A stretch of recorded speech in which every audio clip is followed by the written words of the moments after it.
के प्यार हही हमर ते जान हही तू ही हही दिल के यार मान गे तोरा बिना को ना जियबो हम करे जावा लागो हो कि छूट तो मोर परान गे बचपन के प्यार हई हमर ते जान हही तुम्ही हही दिल के यार मान गे तोरा बिना को ना जियबो हम करे जावा लागो हो कि छूट तो मोर परान गे दिलावा के बतिया गे के करा सुनाइबो जई भी ससुरवा तको ना हम जियबो दिलावा के बतिया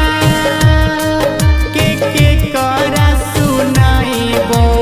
जई भी ससुरवा तको ना हम जियबो स्कूल के प्यार हही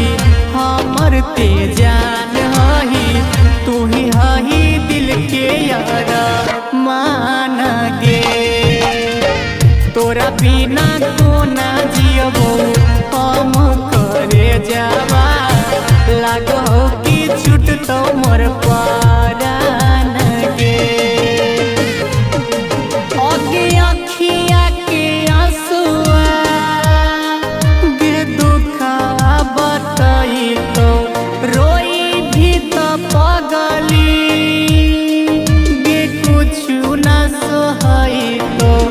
अखिया के आंसुआ गे दुखा बताई तो रोई भी तो पगली गे कुछ ना सोहई तो कोचिंग के प्यार हही राजू के जान हही हमर हही दिल के यार मान गे राइटर अखिलेश आशिका न बोलो मुश्किल में छ